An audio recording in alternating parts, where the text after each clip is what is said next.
नमस्कार। देश की शासन व्यवस्था को अगर समझना है तो राज्य के नीति निर्देशक तत्वों को जानना बहुत जरूरी है, क्योंकि देश देश अकेला नहीं बना है, देश राज्यों से मिलकर के बना है।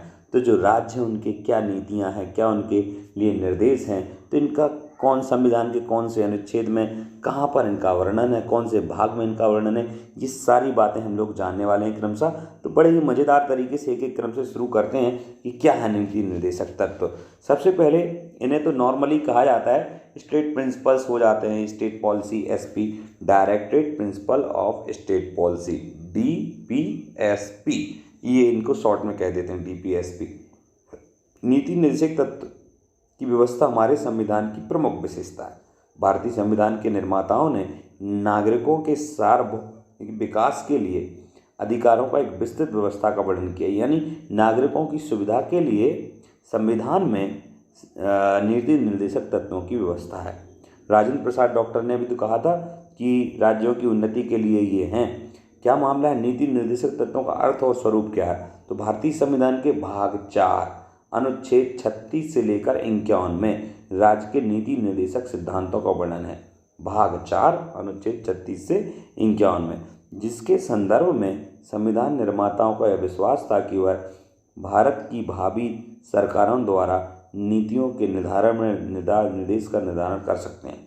इन सिद्धांतों का कोई वैधानिक आधार नहीं है, सिंपल सा भारत की भावी सरकारों द्वारा नीतियों के निर्धारण में दिशा निर्देश है कि आप अपना कानून बनाएं तो कैसा बनाएं, इसके लिए निर्देश दिए गए हैं। ये कोई बहुत ज़्यादा चेतावनी है, वैधानिक नहीं है। इसके बावजूद भी राज्य के नीति निर्देशक सिद्धांतों ने दीप स्तंभ का कार्य किया, यानी राज्य के निर्माण में इन नीति निर्देशक तत्वों का बहुत मूल योगदान है। इसके बाद और चर्चा की, इस मौलिक अधिकारों के द्वारा राजनीतिक लोकतंत्र की आधारशिला रखना तभी सार्थक होगा जब उसमें सामाजिक और आर्थिक लोकतंत्र की स्थापना की जाए।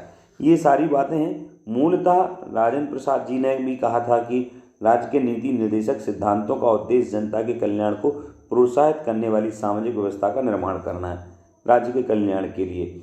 अब ये है क्या मामला? तो वैसे निश्चित रूप से नीति निर्देशक तत्वों का कोई पर्टिकुलर उल्लेख नहीं है, फिर भी क्या मामला है तो यहाँ देखते हैं।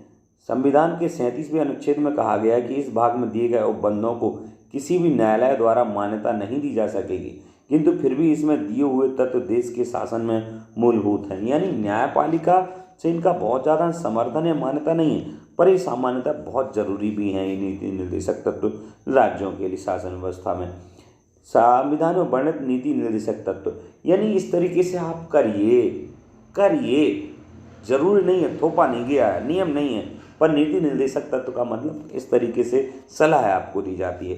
संविधान में नीति निर्देशक तत्व का कोई वर्गीकरण नहीं है, पर प्रोफेसर MP शर्मा ने अपनी पुस्तक the constitution of Indian Republic में इन्हें 3 भागों में वर्गीकृत किया है। क्या मामला है? समाजवादी तत्व, 3 तत्व हैं। समाजवादी तत्व है, इन्होंने लिखा है प्रोफेसर साहब MP शर्मा ने, या फिर गांधीवादी तत्व भी उन्होंने लिखा है 3 में से। तो आइए देखते हैं समाजवादी तत्व।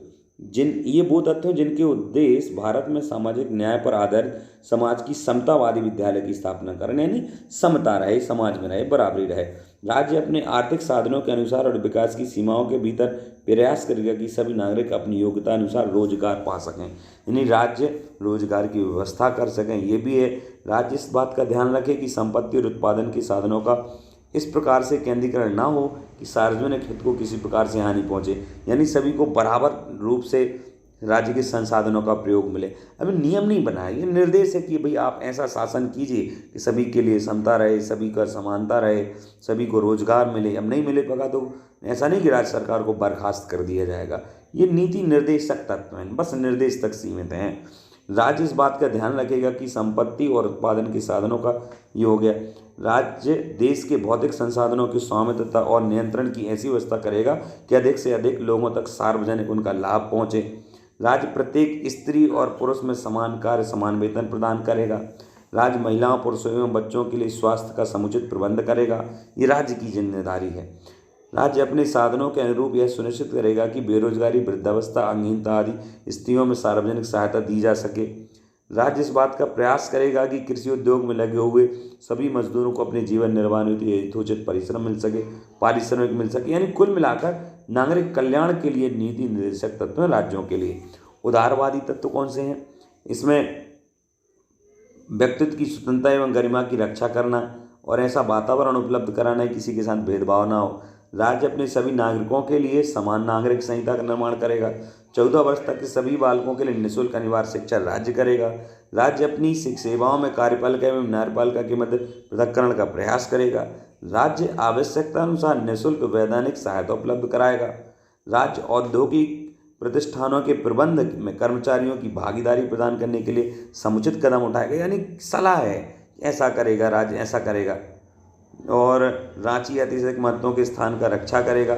सभी मतलब स्थानों की औद्योगिक महत्वों की भावनाओं की रक्षा करेगा।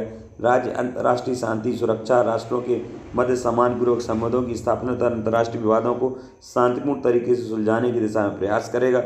राज्य काम की न्यायसंगत और मानवोचित दिशाओं को सुनिश्चित कराने के लिए प्रसूति सहायता के लिए उपबंध करेगा।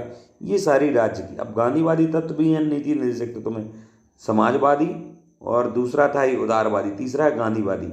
इस श्रेणी में वे तत्व आते हैं जो गांधीवादी दर्शन से प्रभावित हैं। जैसे राज्य स्थानीय स्वशासन की इकाइयों के रूप में ग्राम पंचायतों का गठन करेगा। ये गांधी जी बुनियादी तरीके से सोचते थे, उनकी पंचायत व्यवस्था उनकी मुख्य थी, इसलिए गांधीवादी तत्व दिया कि राज्य जो है ग्राम पंचायतों का गठन करेगा। अनुच्छेद 40, ये ध्यान रखने वाली बात है। राज्य कमजोर वर्गों विशेषकर अनुसूचित जाति जनजाति के सदस्यों की आर्थिक एवं शैक्षणिक हितों का पोषण का प्रयत्न करेगा। राज्य औषधि के उद्देश्य से प्रयोग को छोड़कर मादक द्रव्य एवं मादक पदार्थों के सेवन पर प्रतिबंध लगाएगा। ये भी काम राज्य के लिए। राज्य ग्रामीण क्षेत्रों में कुटीर उद्योगों की स्थापना करेगा।